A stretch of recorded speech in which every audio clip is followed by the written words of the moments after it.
Calling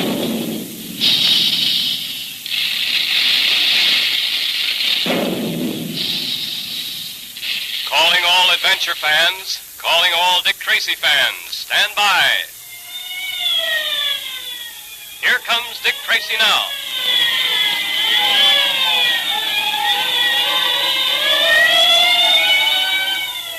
This electrically transcribed series of thrilling Dick Tracy adventures is brought to you by Quaker Puffed Wheat and Quaker Puffed Rice, those two different delicious cereals that give you trigger-fast energy because they're shot from guns. That's why thousands of happy families enjoy puffed wheat one day and then puffed rice the next. When the selected grains of nourishing wheat and rice are shot from the big guns, they're exploded to 8 times their normal size. That transforms the small, hard-to-digest kernels into crisp, crunchy, nut-like grains of wholesome goodness. All their food energy is retained, but now they're specially easy to digest. You get the trigger-fast food energy you need to be keen and fit like Dick Tracy in breakfast that tastes like a million. Make breakfast more fun for the whole family. Ask Mother now to get you some Quaker Puffed Wheat and Quaker Puffed Rice from the grocer that displays the Dick Tracy headquarters sign. Junior has captured the Purple Rider and is returning to Pitchblende with him and several members of Kyle's gang who are the Rider's prisoners. Meanwhile, Dick Tracy and Pat, en route to the Rider's hideout, meet Junior and his prisoners coming back. When Tracy asked the Purple Rider to unmask himself, the Rider wheeled his horse toward a dangerous cliff, leaped the cliff to the other side with Tracy after him. Dick lassoed the escaping Rider and pulled him from his horse. As Dick rode up to the Rider, the hooded mystery man pulled a gun on the detective and... I warn you, Rider, don't shoot. And I warn you, Tracy, not to interfere with me. You didn't heed that warning. All right, I've got you covered now, and I'm not wasting time. The gun backfired. Well, your hood saved you from a bad wound, I imagine. Here, let's get that hood off you and see what damage has been done. There. Old Man Weir. So you're the Purple Rider. That's right, Tracy. Now you know. That gun gave you some bad burns when it backfired. Well, tell me, why did you attempt all this? Someone had to do it. None of those miners down in Pitchblende dared put up a fight, and I was as cowardly as the rest until Kyle's men beat me up the way they did. After that, I swore I'd get Kyle, and I would have. If it hadn't been for you. Well, a lucky thing I did stop you. Or you might have been wanted for murder this time, Weir. Well, that wouldn't have bothered me. I had to get Kyle out of the way. That's my job. A job I intend to do lawfully. So you're the Purple Rider, huh? Old Man Weir.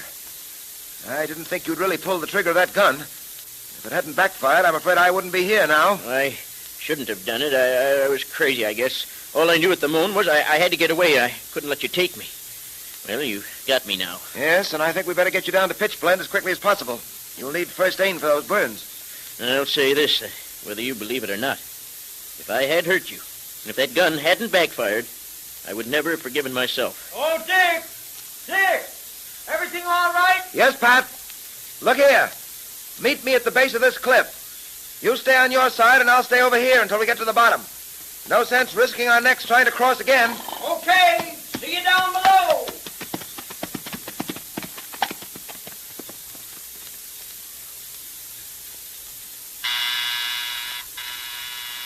One moment, coming.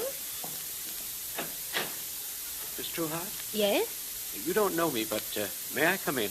It's important that I have a word with you. Certainly. Please come in. Thank you. Yes? My name is Shelby, Professor Acton Shelby. Professor Shelby. Yes, Professor? Miss Trueheart, I need your help and the help of your fiancé, Dick Tracy. Well, Mr. Tracy is away now. He's handling a case in Pitchblende in the Yukon. Yes, I know that, and that's why I've come to you. Miss Trueheart, you've got to prevail on Mr. Tracy to come back to the city at once. Perhaps you'd better explain what this is all about, Professor. Miss Trueheart, my life is in danger. Oh, just what do you mean? I can't tell you too much now. All I can tell you is that I have invented something of incredible value, and because of that, my life is in danger. You mean there's someone who's trying to take your invention away from you? Yes. Well, who is this person? Miss Trueheart, have you ever heard of the brain? The brain? It's evident that you have not. I will tell you about him. The brain, Miss Trueheart, is as ruthless as he is clever. Diabolically clever. There's nothing he cannot get his hands on if he wants it badly enough. And he does want my new invention. Have you gone to the police about this? Miss Trueheart, if anyone is to protect me, if anyone is to save my invention for humanity, it must be only one person. And that person is Dick Tracy. I see. Well, I'll try to help you. How quickly can you get in touch with him? I'm afraid that will take a few days, Professor. You see, he's living in the primitive mining town now. There are no telegraph offices and no telephones. The best I can do is to write him a letter and explain your situation. Then I beg you do that. Tell him to come back just as quickly as he can. I'll try to hold out against the brain until he gets here. But I must have his help. No one else will do. I understand. Very well, Professor Shelby. I'll write to Mr. Tracy immediately. Oh, thank you. Here's my address. Will you get in touch with me the moment you hear from him? Certainly I will. Good.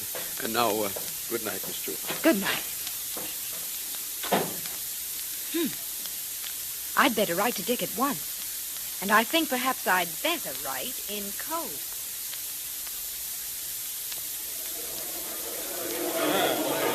All right, men, quiet, please. Quiet.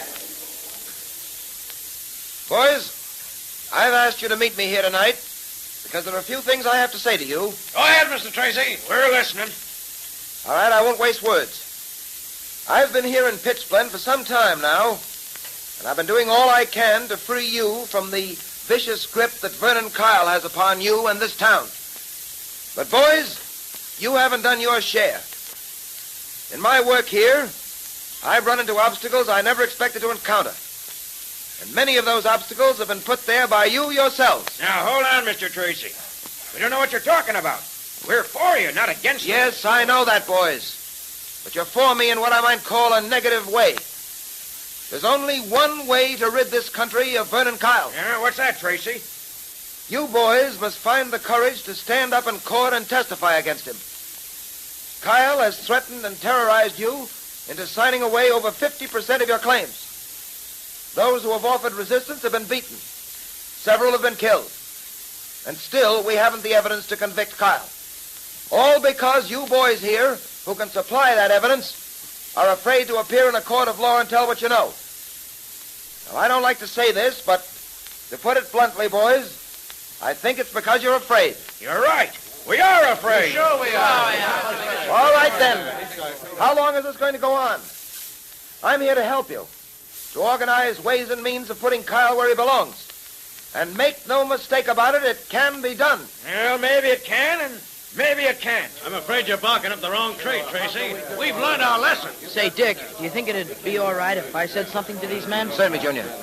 Man, just a minute. Yeah? My Ward Junior has something he wants to say to you. Well, gee, fellas, it may sound foolish and all, but I just want to tell you what I've been thinking about. Back in the States, I've read about the men of the Yukon.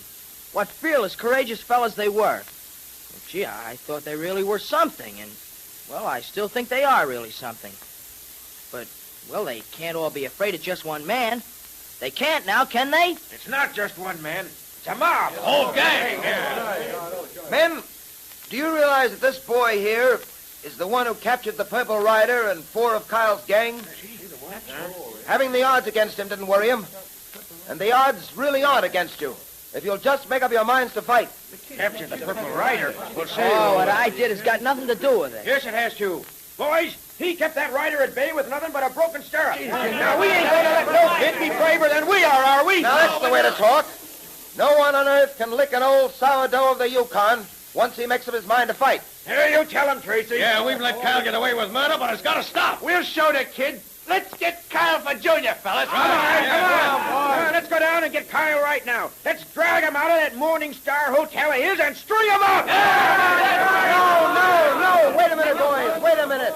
That's not the way to do it. Mob violence isn't the answer. Well, what is the answer? Go into court and testify. Swear that Kyle terrorized and threatened you. Will you do that? You bet we will. Good. I'll go down right now and get Kyle myself. Come along, Pat. Right with you, Dick. What about me, Dick? You wait here, Junior. If I'm not back in half an hour, you get the Mounties together. I'll need them. Right. And good work, Junior. You certainly inspired them to act. That was a fine speech. Speech? Did I make a speech? Gee. All right, Pat. Let's get going. Right.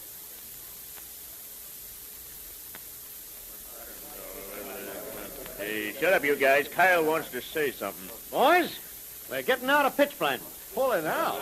You don't mean it. You don't mean we're pulling stakes and clearing out. Yeah, that's just what I do mean. But you got things sewed up in this town, You Kyle. mean I had them sewed up? This place is getting a little too hot for us, boys. Tracy got you worried, Kyle? Well, he's out to get us. I'm not so sure now that he can't do it. Those miners are having another meeting tonight. Yeah, and there was a time when they'd be scared to have a meet. Well, what we'll do is clear out. Lay low for a while. We got plenty of money. Well, I'm sick of this burg myself anyway. When do we leave? As soon as I give the word. There are a couple of things I want to clear up before we do leave. What kind of thing? Well, for one thing, there's the bank. What about the bank? That's where the miners keep all their money, ain't it? There's a good $50,000 or $60,000 waiting in that bank for the first taker. Yeah, and we're going to take it. You mean a stick-up? I mean a stick-up. We're going to do that tomorrow night. Now, there's one other thing. Yeah? Tracy. I'm going to get Tracy if it's the last thing I do. He's been the cause of all this trouble. He's the guy that forced me out of Pitchblende. Nobody does that to Vern Kyle and get away with it. Oh, boss. I got something for you. Yeah, what is it, Chuck? I was just down at the post office getting the mail, and I happened to see this letter addressed to Tracy. Oh. I slipped it in my pocket when the postmaster wasn't looking. Yeah. A letter, huh? Return address, Tess Trueheart, 19 Grove Street. Yeah. Say, maybe we better have a look at this. What will happen now? With Tracy on his way to arrest Kyle and Kyle vowing vengeance against the great detective, almost anything can happen. And what about that intercepted letter from Tess Trueheart? Well, here's a pleasant surprise. Here comes Miss Trueheart with Junior now to attend our Dick Tracy Secret Service Patrol meeting, brought to you by Quaker Puffed Wheat and Quaker Puffed Rice, those specially delicious, nourishing cereals that are shot from guns to give you lots of trigger-fast food energy. The meeting will now come to order, and today we're all happy to have Miss Tess Trueheart, president of our National Girls Division, with us. Thank you, Junior. I just had to be here on official patrol badge day. Say, wasn't it a great sight to see all the patrol members wearing their badges at the same time? It was thrilling, Junior. And didn't the new Girls Division badges look smart? Well, they certainly did, Miss Trueheart.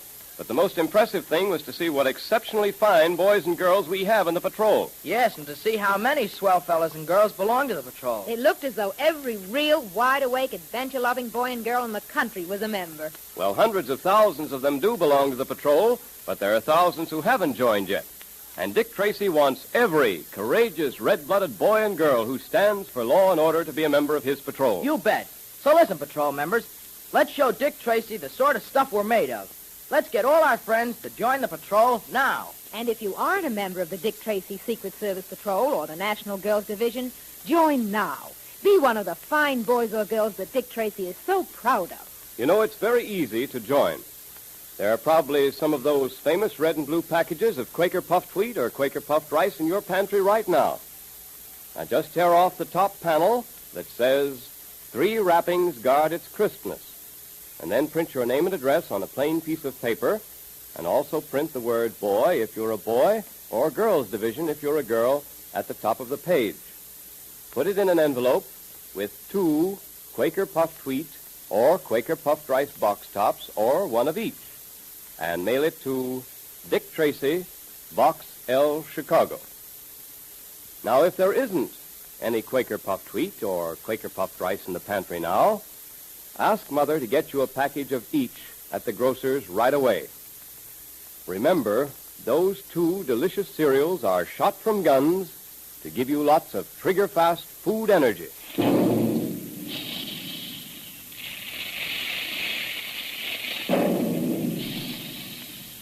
Calling all adventure fans, calling all Dick Tracy fans. Stand by for another exciting electrically transcribed Dick Tracy adventure tomorrow at the same time. There goes Dick Tracy now. That is all.